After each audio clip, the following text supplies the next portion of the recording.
Well ये कोई नई बात नहीं है कि बॉलीवुड पर हमेशा से एंटी हिंदू फिल्म बनाने का इल्ज़ाम लगते हुए आया है। और अगर आप इस चीज़ पर गौर करो तो आपको एक पैटर्न देखने को मिलेगा, जहाँ पर आप सिर्फ एंटी हिंदू मूवीज़ के बारे में नहीं बात करोगे।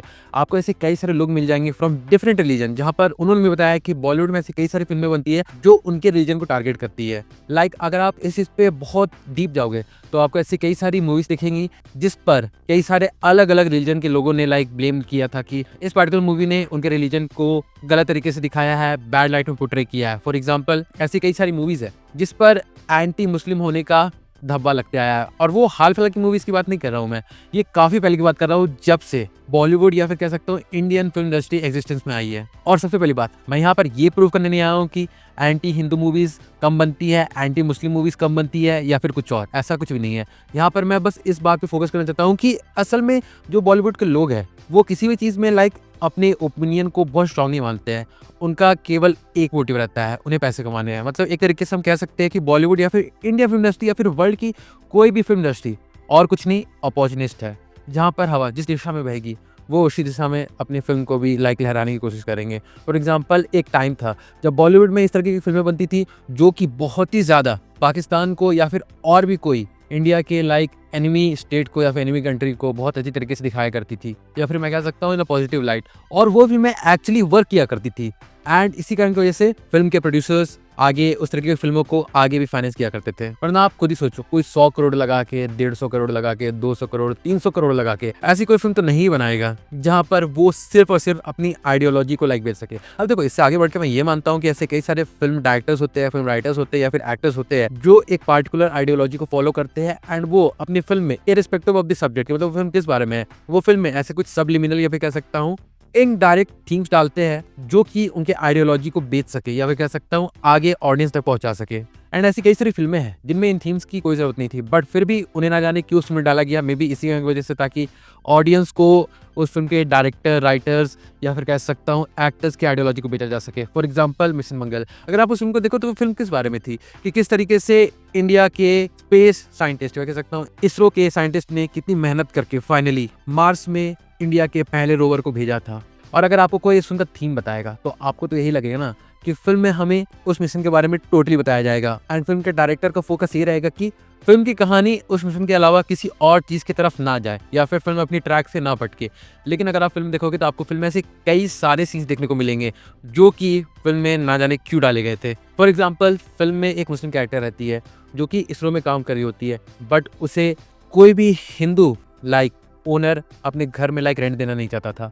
उसके अलावा एक और इसरो में काम करने वाली एम्प्लॉय थी जिसका कैरेक्टर विद्या बालन ने प्ले किया था। तो उनका एक बेटा रहता है इस फिल्म में जो कि अपनी रिलीजन, मतलब अपने माँ बाप के रिलीजन को छोड़ के कुरान और कुछ और रिलीजन बुक्स को पढ़ रहा होता है एंड उन्हें एक तरीके से फॉलो करना चाहता है, उनकी टीचिंग्स को समझना चाहता है। अब देखो, मुझे इस चीज़ से कोई दिक्कत नहीं है क्योंकि एट दी एंड ये सारी चीज़ें लिबरल वे में बहुत अच्छी लगती है, मतलब इस चीज़ को बढ़ावा देना चाहिए। लेकिन फिल्म में इस पर्टिकुलर चीज़ की ज़रूरत क्या थी वो तो मुझे आज तक समझ में नहीं आया है। एंड ऐसे ही कई सारे और भी फिल्म्स हैं जिनमें फिल्म की थीम कुछ और थी लेकिन फिल्म में ऐसे कई सारे सीन्स डाले गए। एंड यहाँ पर मैं किसी एक पार्टिकुलर रिलीजन की बात नहीं कर रहा हूँ। ऐसे कई सारे फिल्म हैं जिसमें अलग अलग फिल्म मेकर्स ने अलग अलग आइडियोलॉजी को सेल करने के लिए किसी एक पार्टिकुलर रिलीजन को फिल्म में टारगेट किया है, जबकि फिल्म का सब्जेक्ट कुछ और ही है। एंड एट द एंड ये सारी फिल्में जब पैसे कमाती है, फॉर एग्जांपल मिशन मंगल बहुत super hit at the box office, तो इस वजह से जब ऐसी फिल्में पैसा कमाती है तो ऐसे डायरेक्टर्स को और ऐसे राइटर्स को और ऑफर मिलते हैं फिल्म लिखने के लिए या फिल्म डायरेक्ट करने के लिए। एंड उन्हें और अपॉर्चुनिटी मिल जाती है कि वो अपनी और इसी तरीके की आइडियोलॉजी को फिल्म में पुट करे, जिसका रिजल्ट हमें यही देखने को मिलता है कि आगे वैसी सारी फिल्में बनती रहती है। एंड इस वजह से बॉलीवुड या फिर कोई भी फिल्म इंडस्ट्री, उन्हें एक टैग मिल जाता है एंटी हिंदू होने का, एंटी मुस्लिम होने का, एक्सेट्रा एक्सेट्रा। जबकि एट दी एंड उनका मोटिव बस इतना है कि उन्हें पैसे कमाने हैं।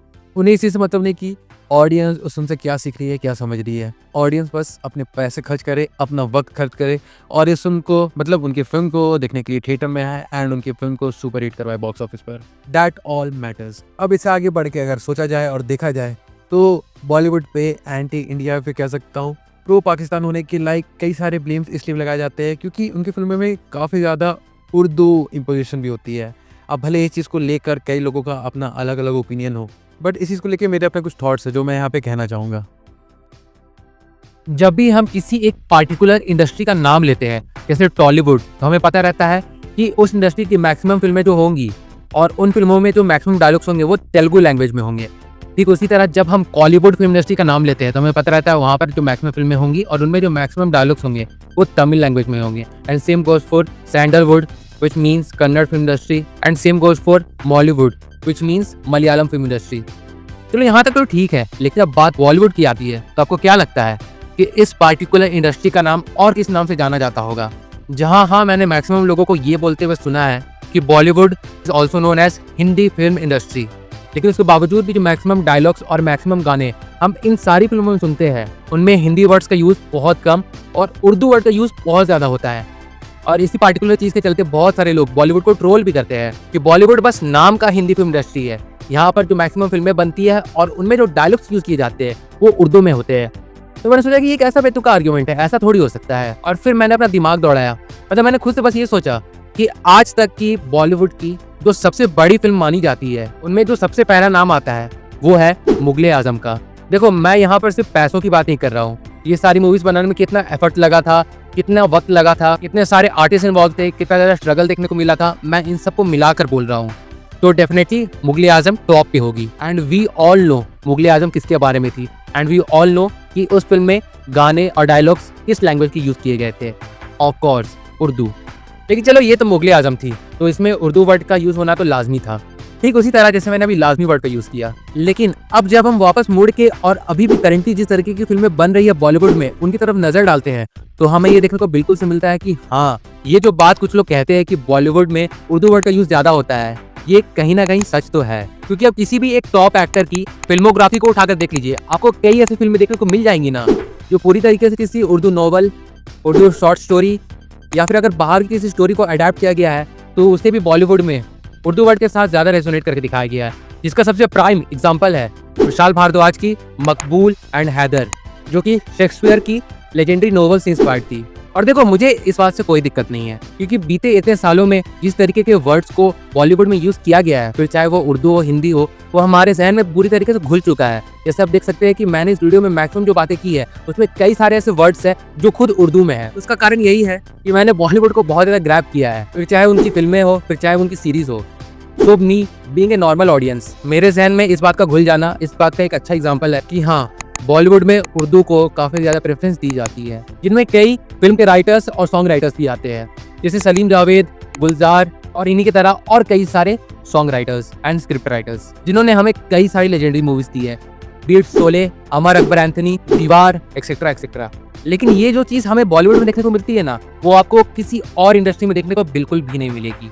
फिर चाहे आप पूरी पैन इंडिया की किसी भी एक पार्टिकुलर फिल्म इंडस्ट्री को उठाकर देख लो, तो इन सब चीज़ों के चलते ये जो डिबेट्स उठता है या फिर जो भी ट्रोलिंग की जाती है कि Bollywood is a Urdu film industry not a Hindi film industry, तो ऐसे ऐसे चीज़ों के चलते ये क्लेम और स्ट्रॉन्ग हो जाता है। जहाँ इन सब से हट के अगर एक रैशनल माइंड से सोचा जाए तो हाँ बॉलीवुड को भले हम एक हिंदी फिल्म इंडस्ट्री बोलते हैं, लेकिन ये सोचने के बाद फिर दिमाग में ये भी आता है कि तो अगर हम करंट सिनेरियो की बात करें तो जो 3 सबसे बड़े नाम हमारे दिमाग में आते हैं जब बॉलीवुड की हम बात करते हैं तो वो है सलमान खान, शाहरुख खान, आमिर खान। और इन सारे एक्टर्स की फिल्मोग्राफी में ऐसे कई मेजर फिल्म्स का इन्वॉल्वमेंट है जिनमें अगेन उर्दू का इन्वॉल्वमेंट दिखता है। फिर चाहे वो इस फिल्म की कहानी की बात कर लो, इस फिल्म के डायलॉग्स की बात कर लो या फिर इस फिल्म के गानों की बात कर लो। और देखो जब मैंने ये स्टेटमेंट दिया ना कि बॉलीवुड में अलग अलग कल्चर के लोग एग्जिस्ट करते हैं तो वहाँ ये सब होना लाजमी है। तो ये सब बोलने के बाद मेरा खुद का काउंटर आर्ग्यूमेंट ये है कि क्या सिर्फ बॉलीवुड में ऐसे लोग एग्जिस्ट करते हैं?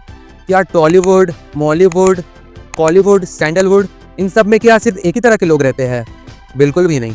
वहाँ पर भी अलग कास्ट, अलग रिलीजन, अलग कल्चर के लोग एग्जिस्ट करते हैं, बट स्टिल उनकी जो प्रायोरिटी रहती है वो खुद की लैंग्वेज को प्रमोट करने पे होती है। और हाँ मैं जानता हूँ मेरा ये बोलना आज के टाइम पे बहुत ज़्यादा कॉन्ट्रोवर्शियल है क्योंकि आज के टाइम पे जिस तरीके की लड़ाई हम देख रहे हैं social media site and even on the ground level एक लैंग्वेज को लेकर, वो सच में बहुत डिसहार्टनिंग है। लेकिन जब खुद बॉलीवुड के लोग इस बात को समझने से इनकार कर देते हैं कि हाँ जिन बातों को लेकर लोग यही ट्रोल कर रहे हैं वो सच है, और इन लोगों को ऐसे कई सारे लोगों को अगर प्रूव करना है कि वो जो ये बातें कह रहे हैं उर्दू को लेकर, और जो लोग ये बात बोलते हैं कि हाँ, तो एटलीस्ट बॉलीवुड को ये समझना चाहिए कि जो लोग ये बात बोल रहे हैं जिनकी संख्या बहुत ज़्यादा है कि बॉलीवुड में ज़्यादातर उर्दू को प्रेस किया जाता है, हिंदी को उतना ज़्यादा महत्व नहीं दिया जाता है, तो बॉलीवुड को ऐसी कई सारी फिल्में बनानी चाहिए इन माई ओपिनियन। पर मैं जानता हूँ उसका कोई मतलब है नहीं, मेरा कहना या ना कहना इससे थोड़ी कुछ होने वाला है। I am just a normal public. लेकिन फिर भी अगर बॉलीवुड कुछ ऐसी फिल्में लेकर आए हमारे सामने जो उनके नाम को हिंदी फिल्म इंडस्ट्री इस बात को सही साबित करे कि हाँ, बॉलीवुड अगर हिंदी फिल्म इंडस्ट्री है तो वो उस तरह की फिल्में भी बनाता है। वरना हमने बीते कई सालों से ये कई सारे एग्जांपल्स देखे हैं जहाँ पर लोग अलग अलग चीज़ों को निकालकर बॉलीवुड को ट्रोल करते हैं। फिर चाहे वो सुशांत सिंह राजपूत की मिस्टीरियस डेथ हो, बॉलीवुड का कंटिन्यूअस नेपोटिज्म को फेवर करना हो, जो टैलेंटेड नहीं है उन्हें सबसे ज़्यादा आगे रखना हो, and things like this. And as a person जो बॉलीवुड को देखकर बड़ा हुआ है, सब बातें कहीं ना कहीं कोई ना कोई लेवल पर दुख तो देती है। और कई सारे लोगों के ऐसे क्लेम्स भी सच लगते हैं जब इन सब बातों पर गौर किया जाता है। जहां हाँ, मैं मानता हूँ किसी चीज़ को पूरी तरीके से मिटाया नहीं जा सकता है। और जब इतने सालों से हम उर्दू लैंग्वेज को प्रेस करते हुए आ रहे हैं, जो कि सच में कंफर्टिंग लगता है जब हम उन्हें फिल्मों में देखते हैं, चाहे वो कल्ट क्लासिक फिल्में हो जैसे आज के टाइम पर रॉकस्टार, जो कि नो डाउट एक बहुत ही ज़्यादा ब्यूटीफुल फिल्म थी। और जिस तरीके का उर्दू वर्ड का उस फिल्म में फ्यूजन था ना, वो उस फिल्म की कहानी के साथ बहुत अच्छे से मिलजुल कर जा रहा था। और इन्हीं कारणों के चलते ये बिल्कुल बोला जा सकता है कि हाँ, we can not ignore one thing just because majority of the people doesn't like it. पर फिर भी मेरा होप तो यही रहेगा कि आगे आने वाली जितनी भी फिल्में हैं उनमें कुछ ऐसी चीज़ें देखने को हमें मिल जाए और कुछ ऐसी चीज़ें हमें सुनने को भी मिल जाए जिसके चलते ये जो क्लेम्स किया जाता है ना, वो ज़्यादा से ज़्यादा कम हो जाए। वेल चलिए, फिर भी ये तो मेरा एक अपना ओपिनियन था इस पूरे डिबेट के अराउंड। और इस बारे में आपका क्या सोचना है अभी कमेंट करके ज़रूर से बताइएगा, मैं ज़रूर से जानना चाहूँगा। फिर चलिए मिलते हैं बहुत जल्द एक और नई वीडियो के साथ। तब तक के लिए बाय।